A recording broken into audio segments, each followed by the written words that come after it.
I'm sorry, that's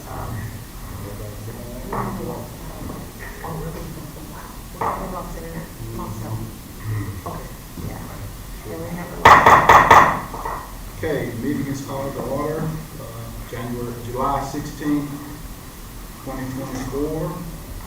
We do have a quorum present. We have a quorum present tonight. We're going to ask Mr. Roscoe Ward to do the pledge for us tonight. And we're going to have Ms. Lenora Purvis with the Heaven's Army Home of Amazing Grace to come do our prayer tonight. Ms. Lenora?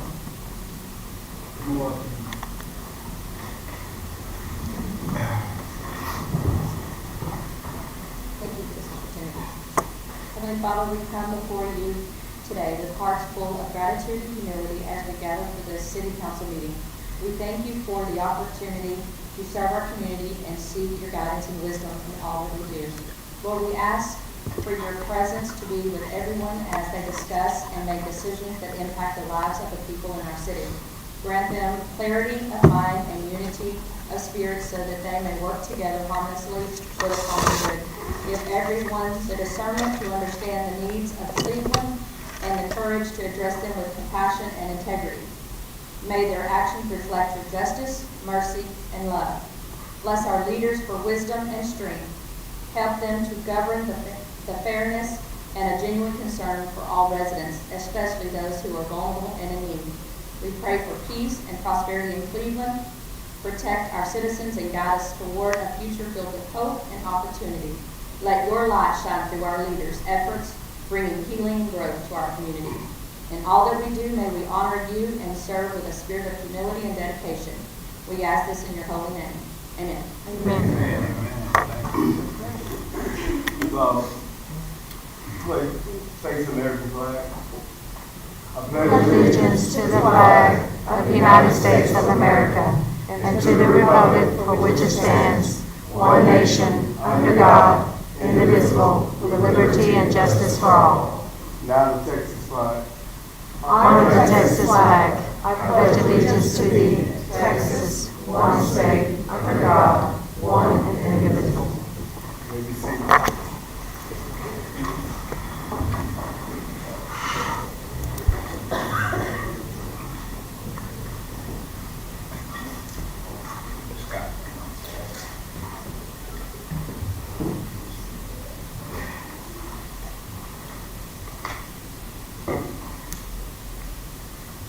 Okay, we're going to recognize our employee of the month. Okay. City of Cleveland, this certificate is awarded to Miss McClenda Wells in recognition of her outstanding performance, hard work, and dedication to the city of Cleveland. How you doing, man? Congratulations. Keep working hard.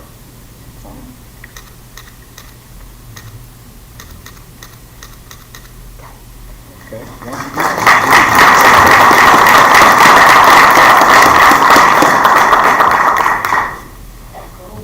Okay, now we have a proclamation.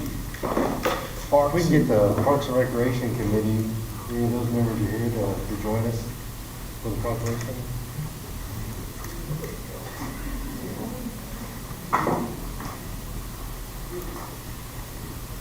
Ashley? Anybody from the library? Mary? She's hiding over here. I know, trying to fool you. Okay. City of Cleveland proclamation.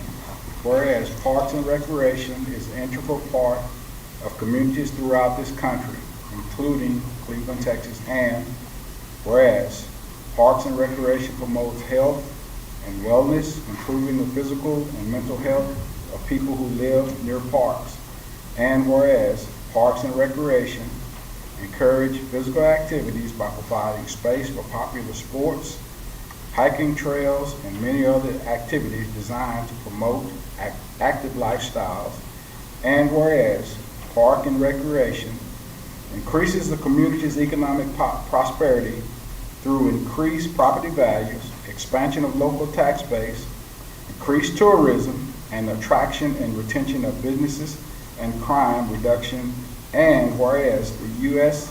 House of Representatives has designed July as Parks and Recreation Month, and therefore be it resolved, I, Danny Lee, Mayor of the City of Cleveland, proclaim this month of July as Parks and Recreation Month. In witness of whereas, I hereunder set my hand and cause the official seal of the City of Cleveland to be affixed.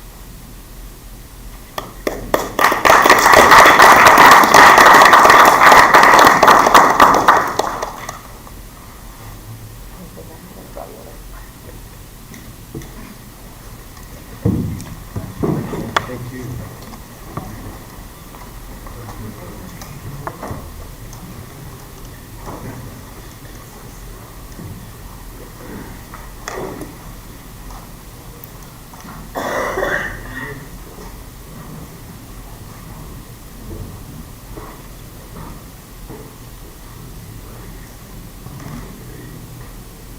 Okay, item number 5, public comments. Any person with city-related business may speak to council in compliance with the Texas Open Meetings Act. City council may not discuss or vote on any matter raised in public comments unless it's specifically on the agenda. To speak during a council meeting, you must be recognized by the presiding officer. Public comments should be limited to 3 minutes per person.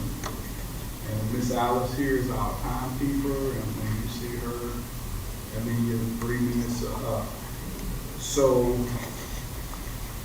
okay.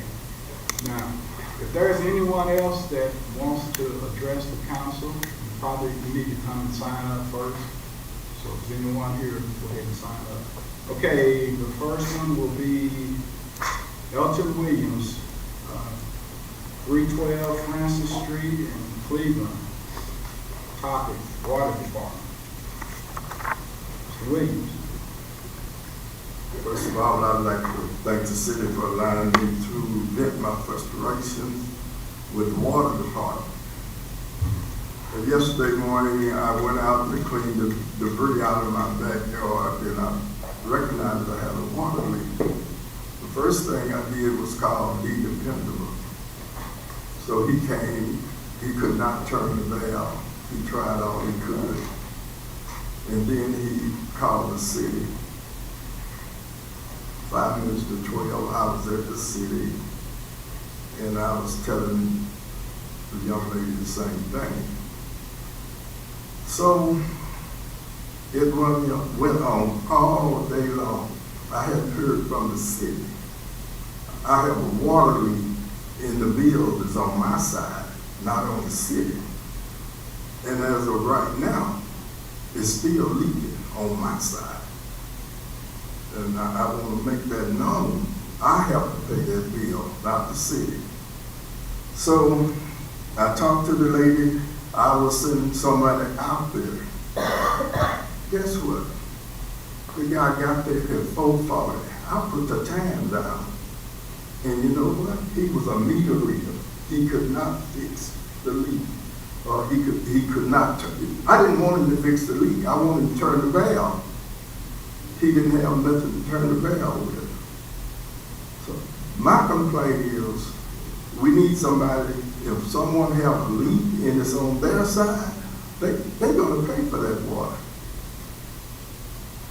And I just, if nobody complain about it, it will continue to happen. I'm making my complaint as a citizen of Cleveland. And I thank you for these few minutes. Okay. Okay, thank you, Mr. Williams. Okay, next we have Dr. Scott Jones, 340 County Road, 319, 1106 South College Street in Cleveland. Okay, requesting a Main Street, Dr. Stan Jones. Mr. Jones? Good evening. Thank you for having me. My name is Dr. Scott Jones, and I'm speaking on behalf of my mother, Gloria Jones, and my entire Jones family. We, the family of Stan Jones, are requesting permission from the City Council to rename Bonham Avenue to Stanley L. Jones Avenue. We would like to know the feasibility of this and the steps to make this happen. We believe this would be a fitting tribute to a man who dedicated his life to serving and improving our community since 1964. Our father, he had actually practiced dentistry at 4 different locations on Bonham. That's why that street is significant to the family. Many of you do know my father, Dr. Stanley Jones, but for those of you who do not, I prepared a brief version of who he was and his accomplishments. Dr. Stanley Jones was an outstanding businessman. He built and owned many dental practices and owned and operated numerous commercial, real estate, and rental properties throughout the city of Cleveland.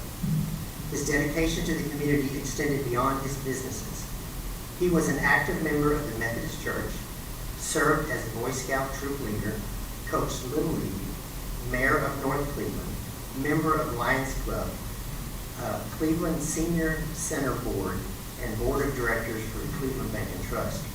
He was a Cleveland City Council member, mayor of Cleveland, Cleveland ISD board member, and served as board president. On top of all his accomplishments,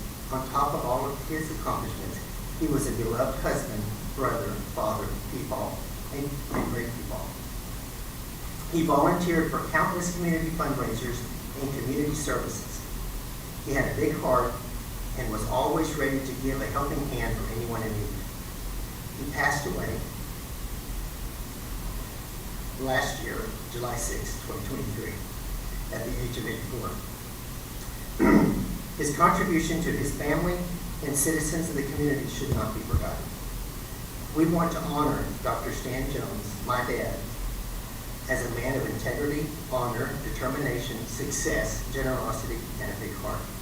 We hope with your help we can come together and do this tribute for him after everything is done for us.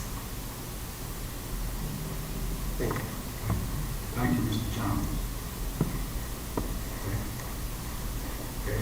Is there anyone else who would like to speak to the council? Okay.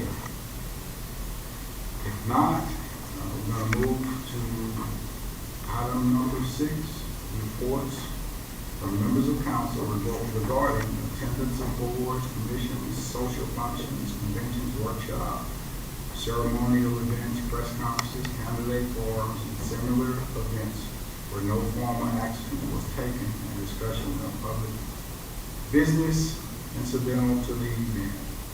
Okay, I'm going to start to my right, to your left. Councilman Butler, do you have any comments for this one? Yes, ma'am.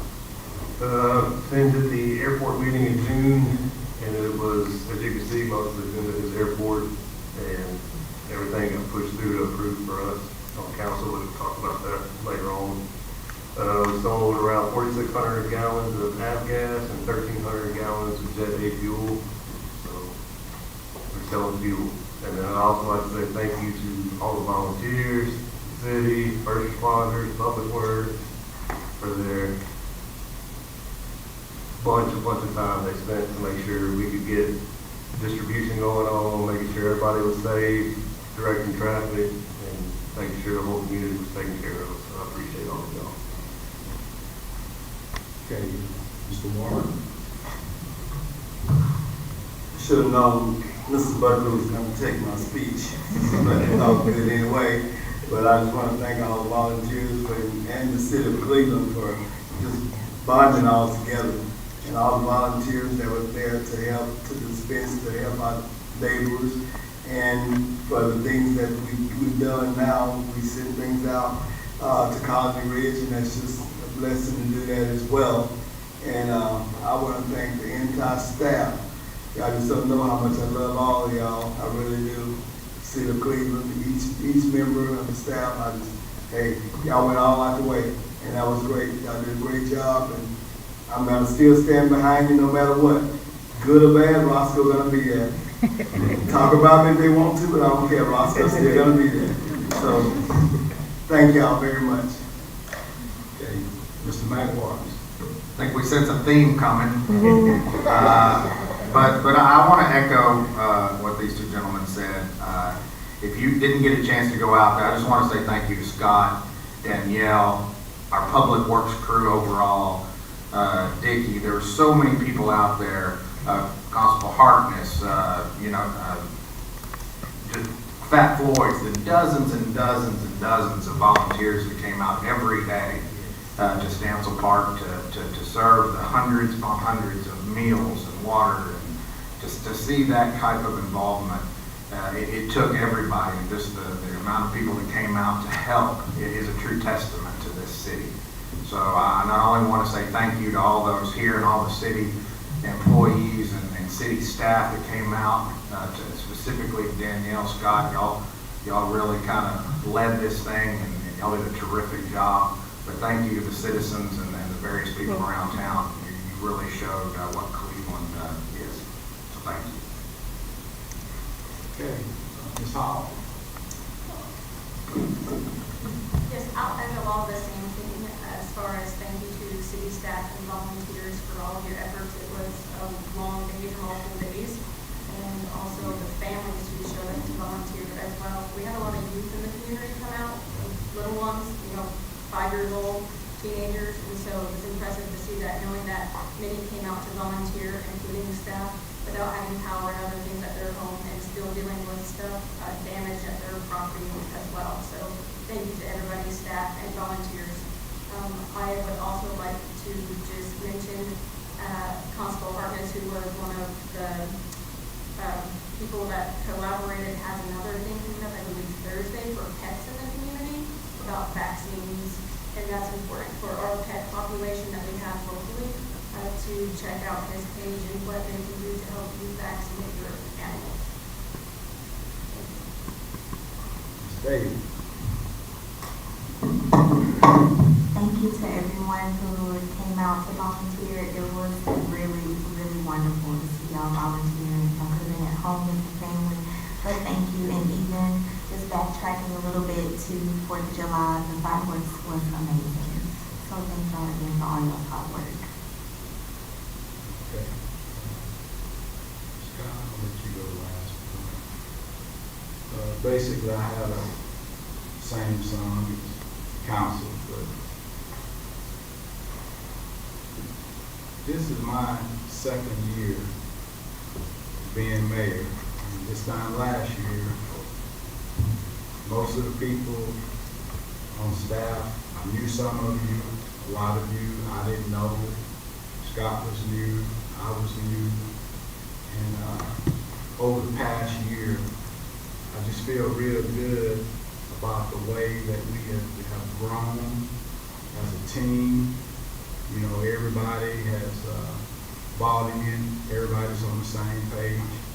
The veteran employees, staff, Chief Broussard, Ms. Cohn, the veteran people, the young people, and we really, really had a big test this past week. I mean, it was I've never seen anything like this before. I was talking to Scott earlier, and we estimated low end 10,000 people to 12,000 people came through Stansel Park in those 6 to 7 days. It was hot. I mean, it was really, really hot. And the staff, y'all showed up. You know, the office workers that are usually in the air conditioning, they out there, so keep warning, sweating. Scott, a couple of times I had to tell him, hey man, look, you need to sit down, because if something happened to you. But I just can't be more proud of Cleveland, Texas. The volunteers that we had, the way the people stepped up, people from everywhere came and worked really, really hard.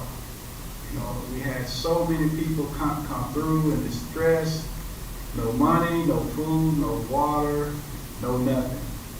And we give them those bags of ice and those meal packets, and it was just I just thank God for the opportunity to serve here in Cleveland.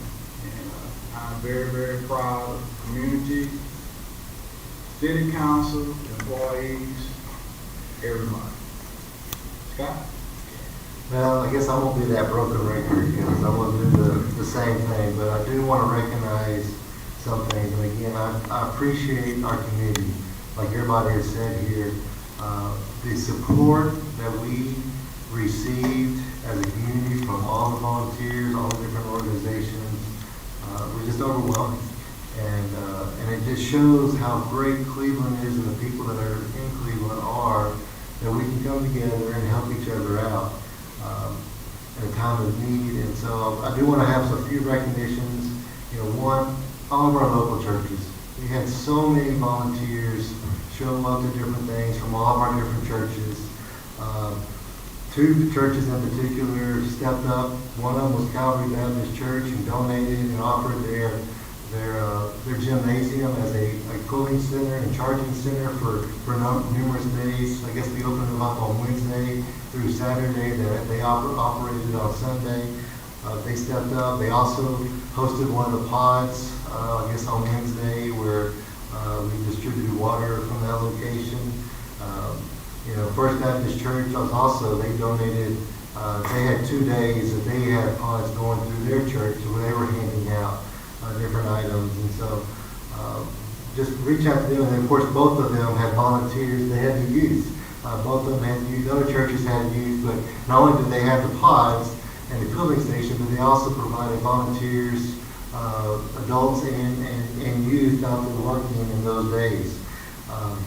You know, another thing is the local businesses. I really want to thank a couple of them, Walmart and Brookshire Brothers. As we were getting ready for the ELC, to stand up the ELC Sunday, they opened their doors up and offered us to come in to make sure that our employees, our first responders, those that were going to be in the ELC, which is the Emergency Operating Center, was going to be able to have food, and that we were going to be taken care of so that we could take care of the community during the storm. Walmart also stepped up and provided numerous 18-wheelers, loads of water, not only to the city's pod, but to the one at First Baptist Church, and then to others. Zach Harness has mentioned, our constable worked real close with Walmart. They provided water, they provided snacks throughout this week, and volunteers. When their trucks showed up, their volunteers showed up with them and helped pass out all that food. And so that was huge for us. Flat Floyd's, one day they came and donated over 700 hamburgers and hot dogs that they provided to our people. And so that was huge for us. And then, you know, I want to make sure that we recognize energy as well. You know, they've got their crews out working hard, trying to get our power restored, trying to get the lines cleared and cleaned up so we can get power. They brought in people from all over the country to help. But I know for us, they also just, not only were they in communication with us on a daily basis, but Energy also stepped up to the plate. They provided the generator that we had to use for the cooling center over at Calvary Baptist Church. That generator came out of Galveston. Not only they bring it to us, they hooked it up to the church so we could have the power, and they kept it fueled, so we made sure that we had that cooling station and charging station for our residents. They also provided 2 other generators for us, one for a lift station, and then also one for one of our plants, so that we can make sure and keep our utilities up and going down through this time. After the first day we had the pod, we realized we weren't going to be able to do it by ourselves. We knew we couldn't do it, and so we reached out to Cleveland ISD. I reached out to Stephen McCandless and said, hey, if you can have anybody give us some assistance, we would love to have it. He sent an email out to his team, and the rest of the time, we had numerous volunteers from the school district, and we could not have done it without their assistance. And so they stepped up, they provided that assistance, and that helped us to be able to serve. Because as the mayor said, we probably served at least 2,500 to 3,000 people a day at each of those pods, which just shows the need that we have here in Cleveland. And so I also want to thank our local county officials. David Whitmire, our commissioner, he called me every day, several times a day, just checking in, making sure things were okay. He helped us with our OEM, the communication. He helped us with communication and coordination with TDM. And so that all worked together. We also want to reach out, and we've already mentioned a couple of times, that Zach Harn is our constable. His team was out serving, but they were also working with Walmart and other areas to get donations. Not only were they working the pods, but they were going through the communities and offering and helping assistance and delivering things as well. And so it just shows you how important it is that we all work together, not only as a community, as our churches, as our businesses, as our local governments, whether it's the school district, the city, the county. We all have to come together and help each other out. I do want to give special recognition to the city of Dayton. Their power was restored on Wednesday. We, of course, were not restored until Sunday. For the most part here, we reached out to them and asked them if they could help us with a couple of portable generators to help our utilities, and they generously let us borrow those generators so that we can make sure that our lift stations and our water tanks stay full so we can continue to provide water. And so again, that's our relationship and working together where governments can work together and work side by side. But then finally, the mayor's already talked about it, and so does the mayor and council, but we've got one heck of a team.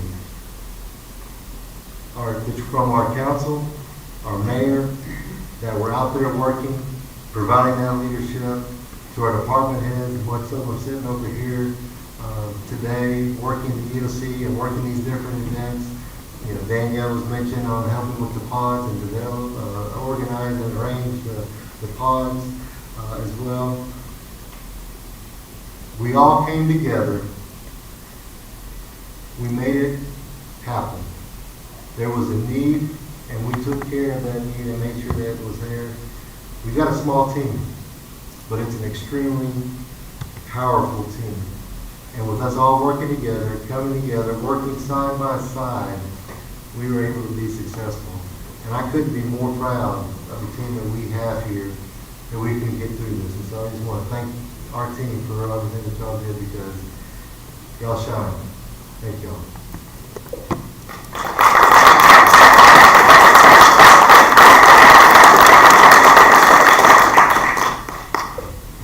Okay, we're going to move on to our consent agenda.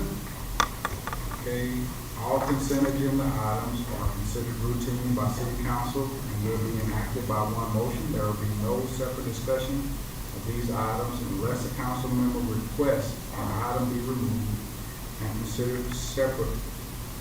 Okay, that would consideration possible actions on the following item number 7 and 8. Okay, do I hear a motion? Make a motion, we approve the consent agenda items 7 and 8. Okay, I have a motion by Mr. Matt Waters, second by Mr. Buckley. All those in favor to approve the consent agenda? Okay, motion carries 5-0. Okay, now we'll go to our discussion and possible consideration on the following.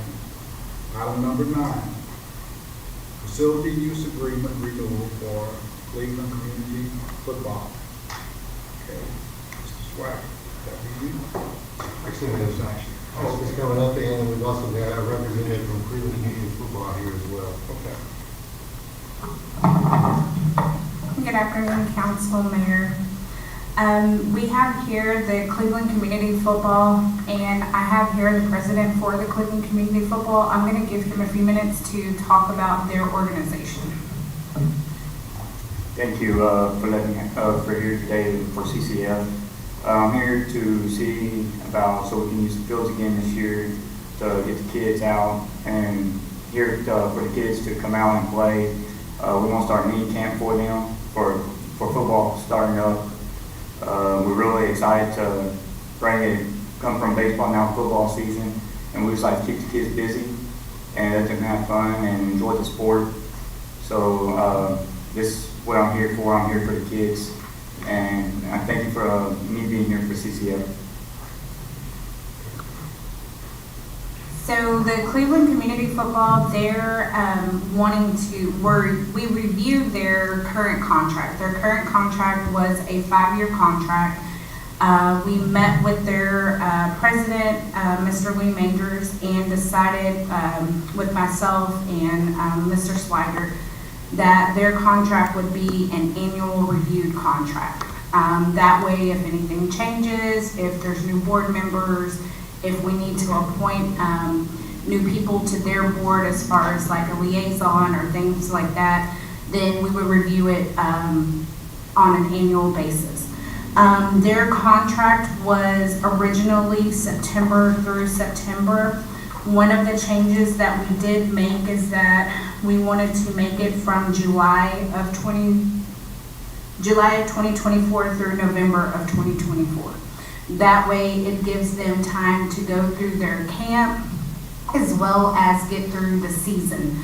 And also too, we added, they did not have prior to field prep, we added field prep to theirs, so Public Works will do field prep for the practice field, which is located right behind the concession stand at the Cleveland Municipal Park.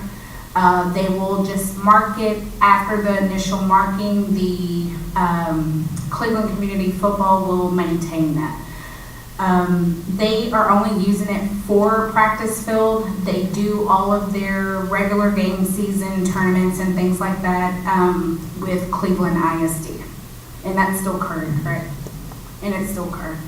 So they are just seeking the approval of just being able to use or seeking the approval of just renewing their annual contract to be able to use the Cleveland Municipal Park starting July through November. And this agreement did go before the Parks and Recreation. And yes, it before, did. And then It did the go before. recommendation for the city council. This was the recommendation, correct. Okay, well, We approve item 9. second. Okay, great. I have a motion by Mr. Buckley. Is that Mr. McWaters? Go for it. A second by Mr. Warren. All those in favor? Okay, motion carries 5-0. Sir, what's your name? Lee, thank you. Matrix. Okay. Hey man, I like what you guys doing, man. Y'all bring a lot to the table and y'all help the kids out. We need that in Cleveland, man.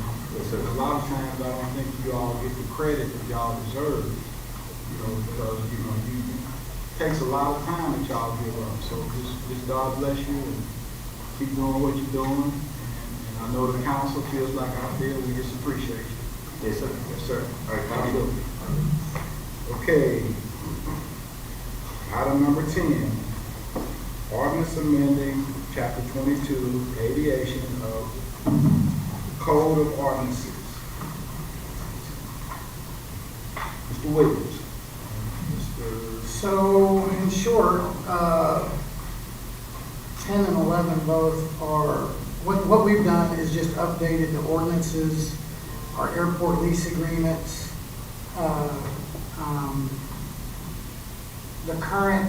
the ones prior to this were outdated by 20 years, probably, to say the least. So we went through and just updated the ordinances and the lease agreement, and put that through the board. It passed through the board successfully, obviously.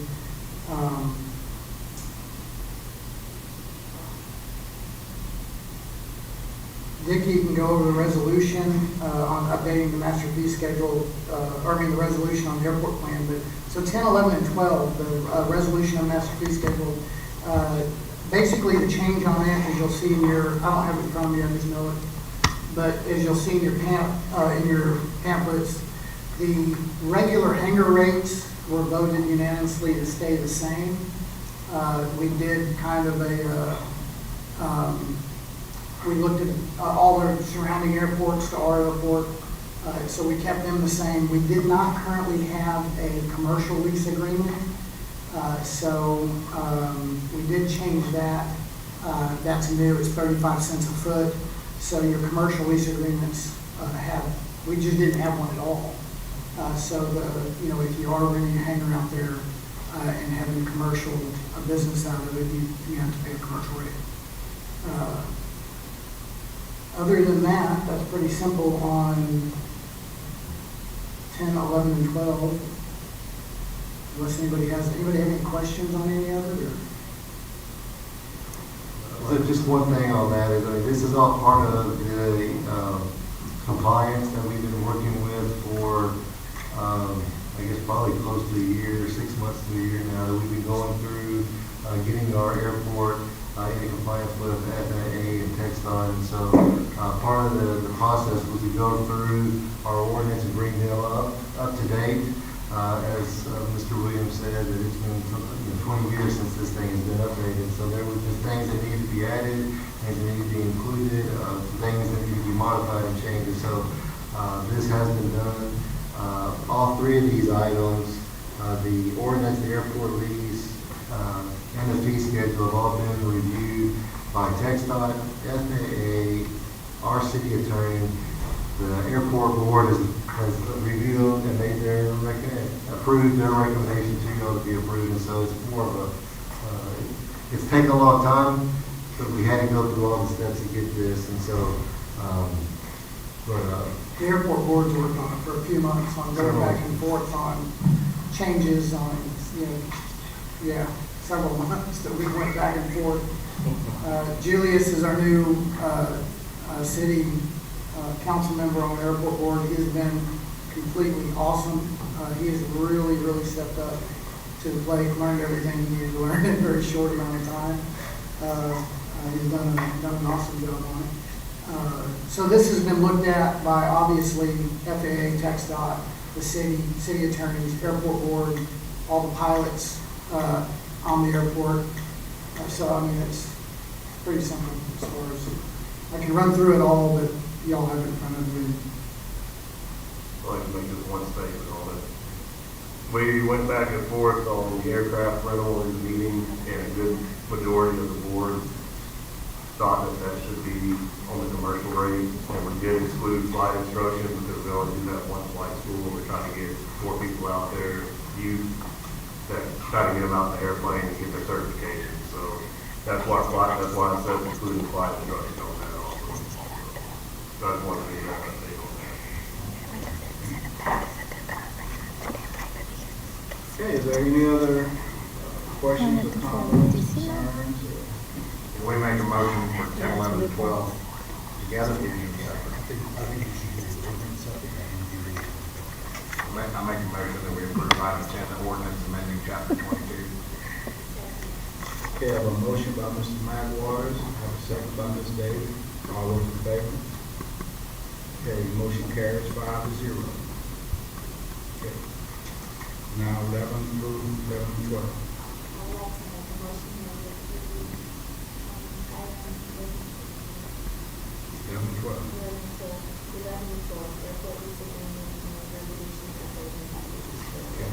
Motion by Ms. Davis.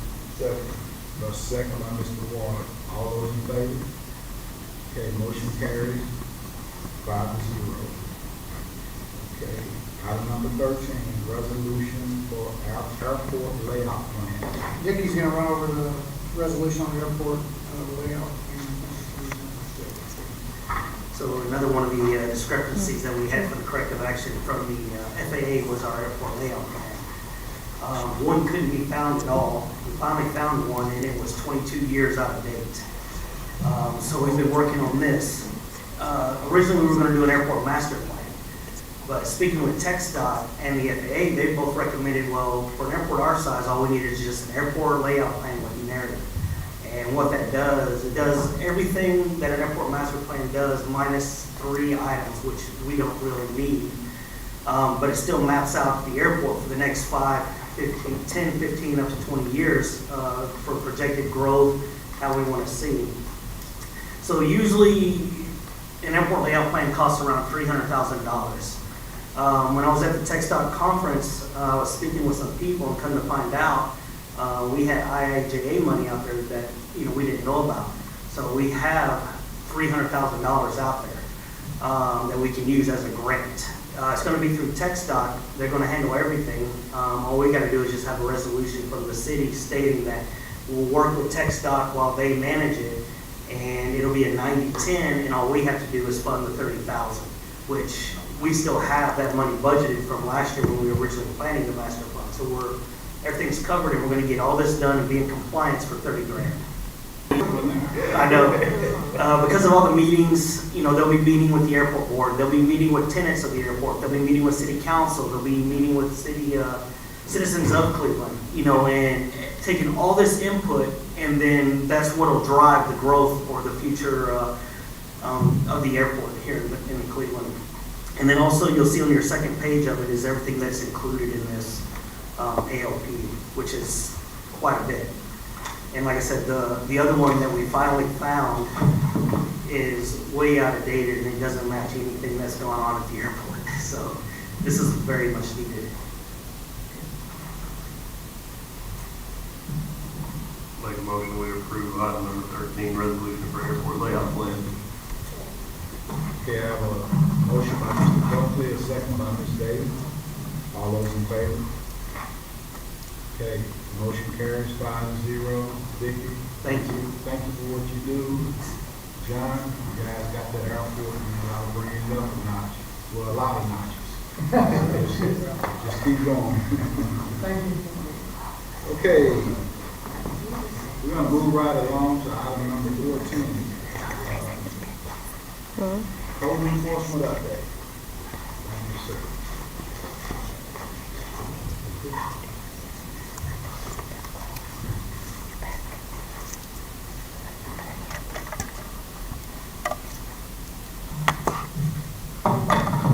Thank you, Mr. Mayor. Council, Lily Olivarna, Director of Community Development. It's great to finally address the council. Staff was asked to give an update on our code enforcement program. In doing that, I think it's good to kind of to understand kind of the current status where we're at now with it, to provide a little bit of background on the subject. Previously, the city had been utilizing SafeBuilt, which currently conducts our plan review and our construction inspections. The initial contract had also included substandard building administration and code enforcement. Over time, the city had grown to not really be satisfied, I guess, with their performance on substandard, and that led us to seek some other services with a group called Texas Community Group. And so over time, they have demonstrated and put out a really good quality work product in terms of substandard building enforcement, and how that really falls under the umbrella of code enforcement has kind of led us to this current juncture where the city staff feels like we should move forward with Texas Community Group and keep code enforcement kind of under one umbrella with this vendor. And we are very satisfied, currently with SafeBuilt, their performance in terms of inspections and plan reviews, so we're going to keep that there with them. But I just wanted to, provide you with, that update. We did execute a contract with TCG that were supposed to start during last week during Borough, but obviously Major had some other commitments. But they will be beginning soon, and I kind of wanted to walk through some things, just kind of a refresher on code enforcement. Starting with some common violations that we typically see. Kind of the main one right now with the rainy season being high weeds and grass, tall grass, the accumulation of rubbish, kind of invites rodents, vermins, things like that, so makes properties unsightly. Non-compliant RVs outside of RV parks, the city has specific criteria for RVs where they can be, what's required with them. Junk vehicles, poor property maintenance and substandard building, again, part of that code enforcement umbrella, and non-compliant harboring of animals, livestock, things like that. Animal control will address a lot of day-to-day animal ordinance violations, but when it comes to kind of the use of property and how those regulations really impact the use of property, that's when code enforcement would kind of take over that investigation. So this is really what we see generally, commonly on a day-to-day basis, these types of offenses. Obviously, there's other offenses in the code of ordinances that code enforcement might oversee. Options for submitting complaints. There's currently 3 options. You can do that in person by submitting a written complaint or on a complaint form that we have available by phone, calling the code enforcement compliance line, which is our permanent office, 281-592-2667, or emailing code enforcement at clevelandtexas.com. Again, by phone, 281-592-2667, or emailing code enforcement at clevelandtexas.com, all spelled out, or stopping by in person to submit that complaint in writing. Main data that we're looking to collect with that complaint is the address of property in violation and specific complaint or violation. You can also find out more information or links to these complaint submittal options on our website, clevelandtexas.com/193/code-enforcement. Kind of an overview, high-level overview of the process. Sometimes it gets more nuanced than this, but step 1, we can't do nothing if we don't know about it, so submitting a complaint. Complaint is made, we would initiate the investigation with an initial inspection. We would, if we found the property to be in violation, we would issue a notice of violation to that property owner, provide a window for opportunity to correct that violation. After that window closed, we would conduct a reinspection of the property, and then if needed or warranted, we would initiate prosecution of that case further through the municipal court in the city of Cleveland. Again, every case can be different, nuanced, depending on the violation, but that's generally kind of high level. That's the process that we follow. Also want to provide a work zone map that we're going to be using, deploying with TCG. You can see the city split into 4 kind of geographic zones there. They'll start in zone 1 and move in numerical order, and then they also conduct re-inspections in that same order as well. An update, as you might know, we do have a position for a full-time code enforcement officer. That has been difficult to fill.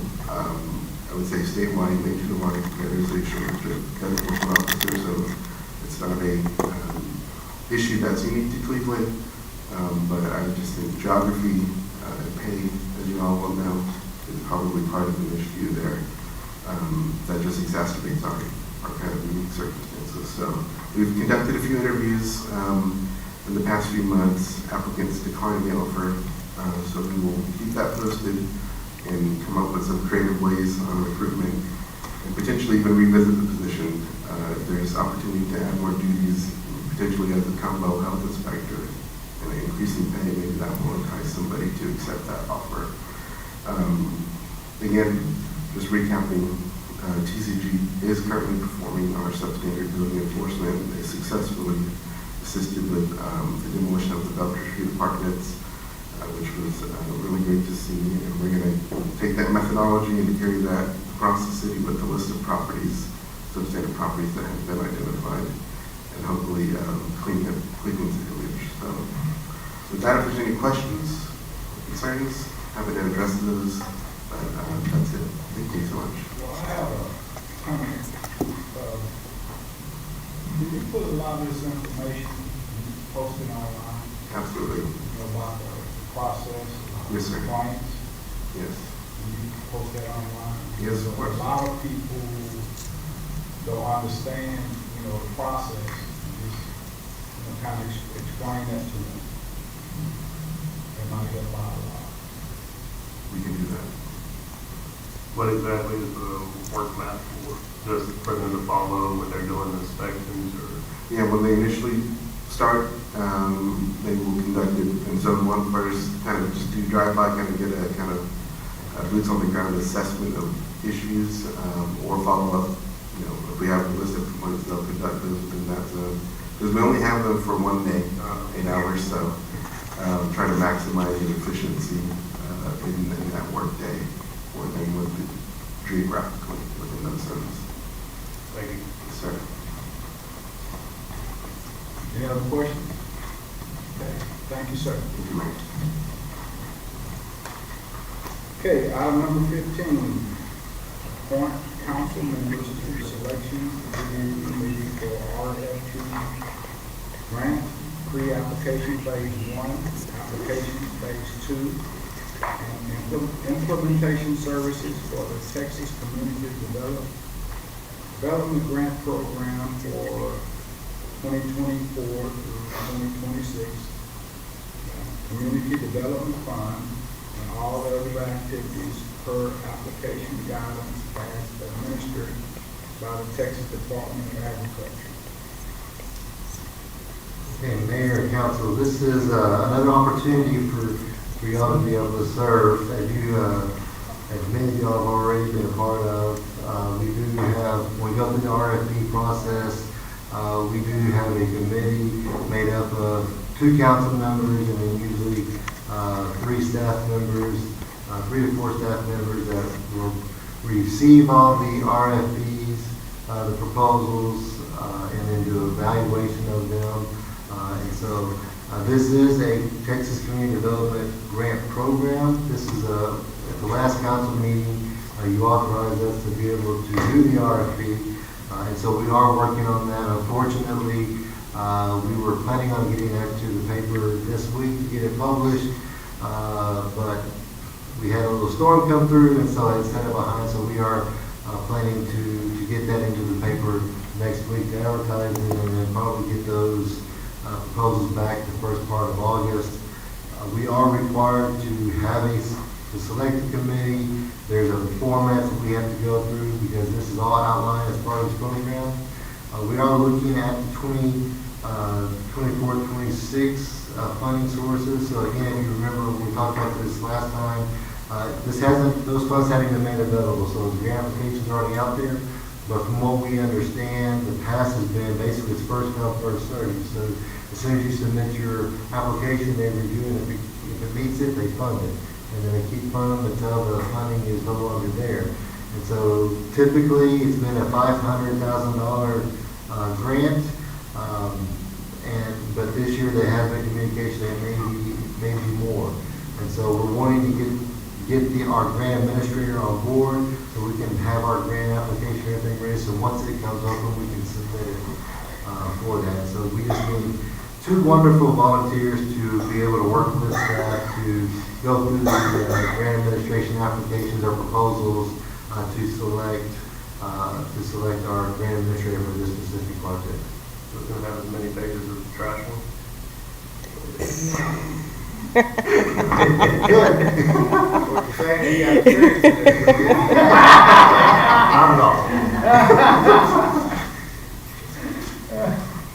Buckley's volunteering. What's going to be a series of meetings, or what's going to be the time layout? In the past, we've been able to meet, we give everybody the form, have them do their own evaluation. We come, send those back into the staff. We put it in a calculation, and then we'll meet, go over the results. and then kind of determine, if there is one, sometimes there's one company that their proposal is outstanding and better than the others.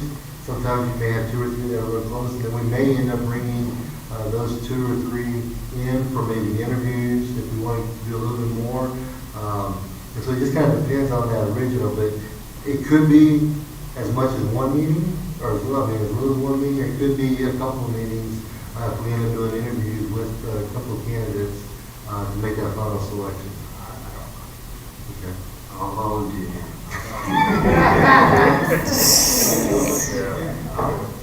Okay, that'll be Mr. Buckley.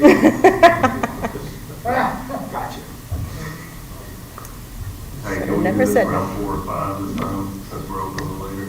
What time y'all do it before? Lunchtime one day. Never had to make my lunch. Wow. Yeah, we can do the meetings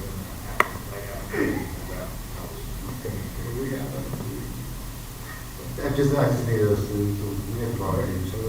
Bring lunch for everybody. Okay, item number 16, appointments for the following board and commissions. A, Economic Development Cooperation, I think we had. I have a couple of questions then for discussion before we make an Sure. appointment.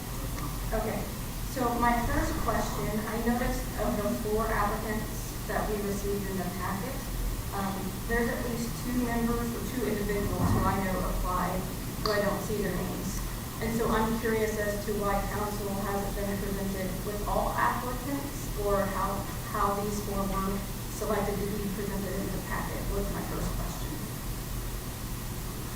I know, Alex will return, but we did have some, we went back to review the ones that were submitted in December and the ones that have been submitted since.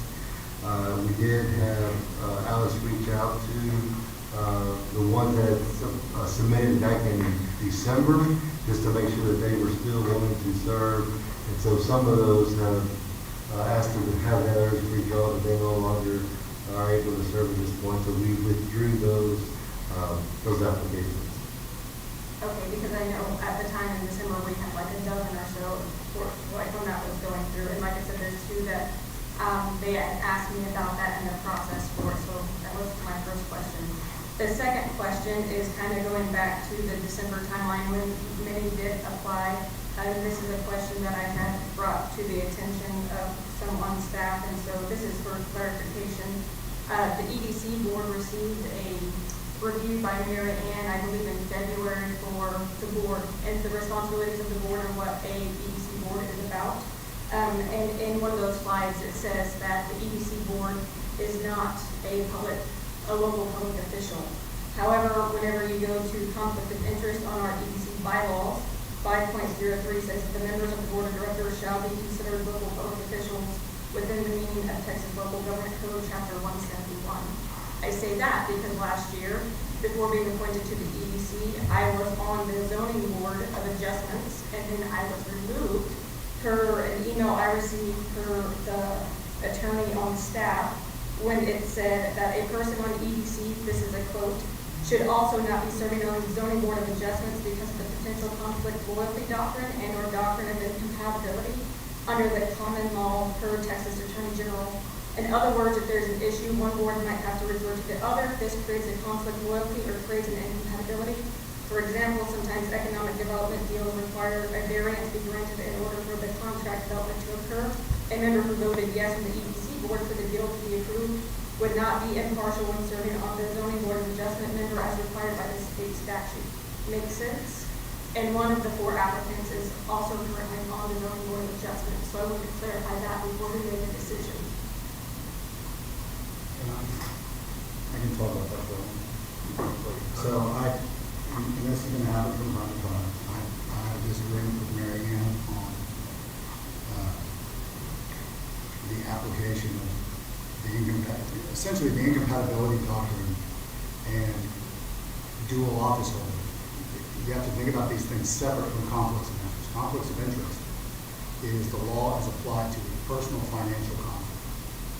Dual office holder is the law as applied to the duties of an office. Are they compatible with each other? And in that context, A public official in conflicts of interest is defined as a local public official. It's specifically set out in that statute. And it's in the bylaws because the EDC and the city council have decided to have those rules apply to EDC members. Now, that doesn't mean that EDC members are public officials. It means that for the purposes of Chapter 171, they're going to be considered local public officials. Local public officials is a different thing than public officials under dual office holder. Because a public official under dual office holder, the analysis, point blank is the position more than advisory that they've been given some sovereign attribute of government. And the reason I'm kind of firm, at least in my opinion on this, is because the EDC foundational statutes that apply to all EDC, regardless of type A, type B, any of them, state explicitly that city council cannot delegate any attributes of sovereignty to an EDC. Therefore, an EDC doesn't have governmental authority to exercise and can't be a public official under the analysis. Could council decide and the EDC decide to amend the bylaws and adopt that process for EDC members? Sure. But currently, you would be applying the adoption of one definition under a different concept of conflicts because the phrase local public official sounds like public official, but under constitutional analysis, those are two different things. They could adopt it, council could adopt it if they want to, the EDC could adopt it if they want to, but I don't think those apply. Secondly, and this is the other part I guess I would disagree with Mary Ann on. Let me also say, I think the absolute world of Mary Ann, like she has been a mentor. We just have disagreement. EDCs, when executing a development agreement, council can grant a variance, a special exception. They can do any of those things through the process of executing the development. So why something would hinge on approval of the zoning board for the development, I haven't ever seen that play out. Plus, the ZBA has alternates, and those alternates could sit in if need be. I mean, in short, I don't think it's an issue in terms of dual office holding. Tommy, I know this is probably a more in-depth conversation, which is why I had asked last month about going to the executive session with some other information. Because if you look at the lens through EDC and whether or not it's EDC, it's about whether or not one's serving as zoning board of adjustment. And some of those alternates you mentioned are also on EDC. So I guess my confusion is having been removed from one board because it violated state statute personally, and then a few months later, the same individual being appointed to both boards. Meanwhile, we had a dozen applicants. So I'm just wanting to make sure that what we're doing is not in violation of state law. It abides by our bylaws, and that is not just about who's on EDC, whoever is willing to serve the community in that regard, but that people who are applying have a chance to serve the community. They have a chance for their application to be reviewed. We're not violating state statutes, and whoever's serving on the zoning board of adjustment would be impartial, because everything I read online about that is that's supposed to be pretty much like a courtroom. They're supposed to be completely impartial when things come to them for them to make decisions. They are local public officials, is my understanding, like the zoning board. I would agree with that. I think members of the zoning board of adjustment would fall under the definition of local public officials, because, or not local, well, they would be local public officials. They would also be constitutional public officials, because the zoning board has some independent authority in the approval of variances and special exceptions. They can but typically, when you're doing an analysis on compatibility, not typically, always, the analysis only applies when both offices are public office. If one is and one isn't, it doesn't apply. And so the bylaws of the same local public official means that they're not public officials? No, that provision of the bylaws states that they are local public officials for the purposes of Chapter 171. There's another provision of bylaws that states the EDC is a governmental entity for the purposes of Chapter 551 of the Open Meetings Act. Now, does that mean the EDC is a governmental entity? No, in fact, EDC statute prohibits the EDC from being a governmental entity, and not only prohibit, state that they are not, and they cannot be conferred the authority that would make them government. The reason it's worded that way, at least my understanding, and I could be off on the timing of this, when the EDC statute's amended, I believe at some point the Open Meetings Act was amended to include specifically EDCs need to follow open meetings. And the reason for it is simple. Not because the EDCs exercise governmental authority. It's because the EDCs make decisions with respect to funds that are derived from tax dollars. And so essentially, the legislature decided you got to follow Public Information Act and open meetings. But saying that they're a governmental entity, that just makes it really simple as to how open meetings applies, because open meetings is written in the context of it only applies to governmental entities, and so the bylaws say, well, for purposes of government. But open meetings will consider you a governmental entity. Same thing with conflicts of interest. If you were to expand that, for instance, and say local public officials and constitutional officials, then it opens up, in my opinion, Pandora's box of issues. Does that mean that the EDC now needs to follow procurement requirements that apply to all governmental entities? Does it mean that resign to run provisions of the state constitution now apply to EDC members? And all of this, to me, is something that you just don't need to deal with unless the bylaw is explicitly adopted. Because otherwise, it would be, I think, you're implying on an implication, and it would be taking it too far from what's on the plain letter of the law. And this is my last question. So again, going through the lens of looking at the zoning board of adjustment members without the EDC, because the conflict that existed, or according to Mary Ann at the time. So the expectation is members and alternate members who are on EDC would be able to remain completely impartial when facing a zoning board of adjustment claim. Yeah, I don't know why. I mean, I don't know necessarily why they wouldn't be. And I asked that in that way, I'm sorry, because that's kind of like an opinion-based thing, more facts-based. That is the expectation of the zoning board of adjustments through the state, correct? That they remain impartial, like through the guidelines provided online. Well, yeah, and I think another, in terms of conflicts of interest, which is how this all gets brought up, that's a very different animal than incompatibility of dual office. And I think when you think about, and now they may feel so, but they're not. Because, and the reason being is the EDC by statute is stated to be a nonprofit corporation. And in terms of conflict of interest, if you're on the board of a nonprofit corporation, you don't have any financial interest in the nonprofit corporation. It's a nonprofit. And that's essentially why, for instance, Chapter 171 applying to personal financial conflicts. Not even that applies to EDC board. Now, the EDC has adopted that in the bylaws, and it's gone above and beyond. But that's why the general requirements for government officials and for government entities, only a few of them apply to EDCs. And I'm trying to envision what potential issues could come up. I just don't see one that could be navigated. So the legal effects of that last year was incorrect? I don't know that I would say it was incorrect. I think it's more cautious. It's a question, and I also don't know what the facts and the background of the specific question. The statement was, it was what, It was specific to should a member of EDC also serve on CCLA? If a board never appoints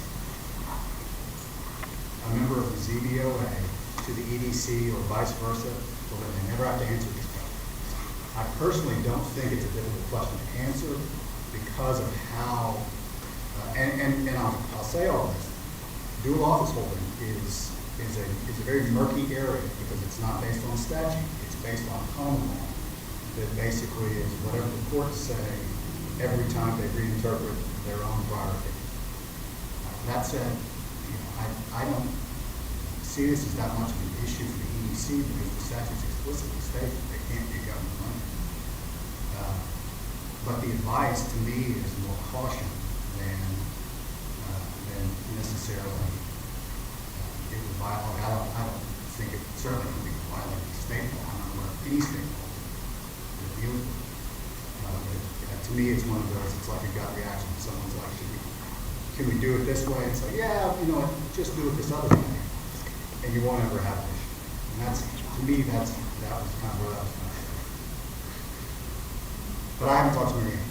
And I did read the email word for word, and so that's the way it was worded, but thank you, I appreciate the feedback. Like I said, I had questions having gone through it personally, and then being told it was a violation of state statute.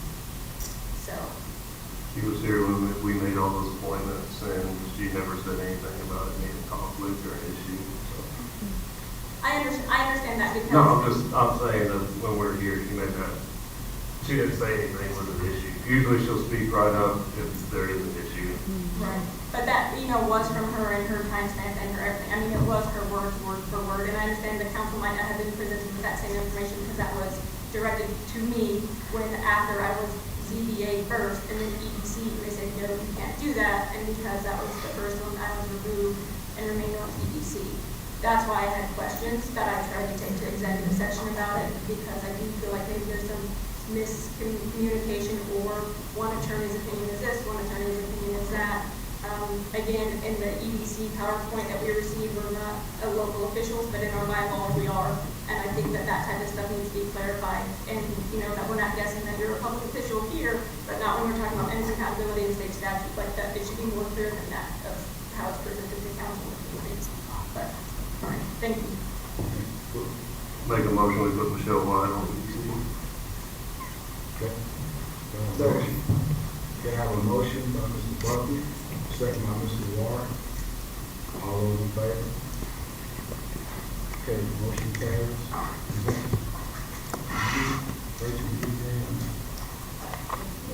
Okay, motion carries 5-0. Scott, do we have anything to discuss? Well, not just executive session. Second.